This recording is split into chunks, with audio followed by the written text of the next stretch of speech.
정부가 집단 유진에 나선 의사들을 향해 다시 강경책을 뽑아 들었습니다. 의사들의 불복종이 도를 넘어섰다고 판단한 듯합니다.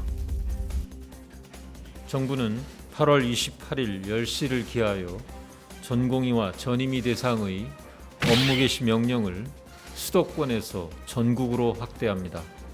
업무 개시 명령에도 불구하고 우선 이 명령을 이행하지 않은 10명에 대해서 오늘 10시 30분 경찰에 고발 조치할 계획입니다. 어제 의료계 원로들의 요청으로 한 차례 유보했던 경찰 고발 그대로 강행한 겁니다. 경찰 쪽에선 구속 수사도 염두에 두고 있다 이런 이야기까지 들립니다. 경찰청 차장이 나와 직접 경고의 메시지를 보냈습니다. 의사단체 집단 휴진 관련 수사 사항은 각 지방경찰청에 직접 지휘 관리하며 집단 행위 주도 등 중대한 불법 행위에 대해서는 지방경찰청 진흥범죄수사대 등에서 집중 수사하여 법적 책임을 반드시 묻겠습니다. 전공의들의 집단 사직서 참여자가 10,000여 명을 넘어섰다는 소식이 들리는데요. 이에 대해서도 법적 책임을 묻겠다는 입장을 분명히 했습니다. 이번엔 법무부 차관이 나섰습니다. 정부 정책 철회를 위한 단체 행동의 일환으로 사직서를 제출하더라도 적법하게 업무 개시 명령을 할 수 있습니다. 그리고 업무 개시 명령을 정당한 사유 없이 거부하는 경우 의료법에 따라 3년 이하의 징역이나 3천만 원 이하의 벌금으로 형사처벌될 수 있습니다. 업무 개시 명령을 피하기 위해 휴대폰을 꺼놓는 이른바 블랙아웃도 소용이 없다는 점을 분명히 했습니다. 역시 법무부 차관의 입으로 말입니다. 업무 개시 명령을 직접 교부받지 않는 방법으로 이를 회피하려 하더라도 행정 절차법 등 관련 법률에 따라 적법하게 송달할 수 있습니다. 업무 개시 명령 거부 행위를 적극적으로 조장, 독려하는 행위가 되어 의료법 위반의 교사 내진 방조로 처벌받을 수도 있습니다. 의대생들을 향해서도 경고를 날렸습니다. 다음 달 1일로 예정된 의사 국가고시 그대로 치른다는 겁니다. 제자들이 궁지에 몰리자 교수들도 행동에 나섰습니다. 그냥 성명을 내는 수준이 아닙니다. 서울대병원 내과 교수들이 집단 휴진에 동참하기로 결정을 했습니다. 전공의와 전임의에 대한 정부의 압박이 도를 넘었다는 겁니다. 감옥은 본인이 가겠다고 호언을 했었죠. 최대집 대한의사협회장은 문재인 대통령을 향해 날을 세웠습니다. 문 대통령의 이 발언을 문제 삼은 겁니다.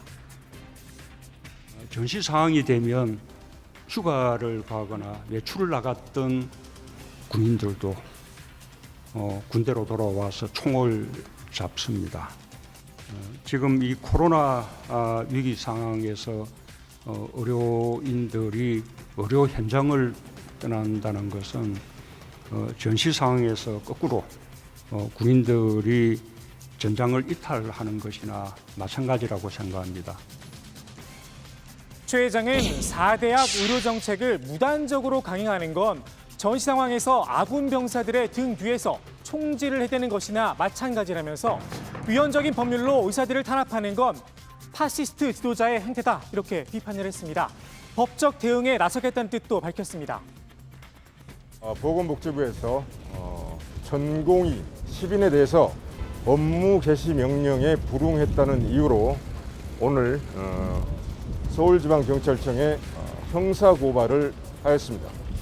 과연 의료법의 업무 개시 명령이 개인들인 전공이나 전임의들에게 과연 적용될 수 있는 것인지 거기에 대한 법리적 검토도 하고 있습니다. 이 행정조치에 법리적인 문제가 있다고 판단한다면 우리는 직권 남용 등으로 해당하는 보건복지부 장관을 고발하는 방안도 검토를 하겠습니다. 최 회장이 큰 소리는 쳤지만 파업 성과는 머쓱합니다. 전국 의원급 의료기관의 파업 참여율 첫날인 26일에는 10.8% 그리고 어제는 8.9%를 기록했습니다.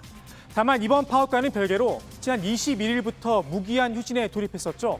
전공의들은 60%에 가까운 참여율을 보였습니다. 전공의들은 공개 서한을 통해 선배들을 향한 섭섭한 마음을 드러내기도 했는데요. 선배님들께서 함께해 주시지 않으면 모두 영원히 어둠 속에 갇혀 있어야 한다면서 자존감도 사명감도 잃은 채 의사가 노예처럼 부려지는 컴컴한 세상 속에서 살고 싶지 않다. 이렇게 파업 동참을 호소했습니다. 전공의들의 메시지에 응답한 선배도 있었습니다.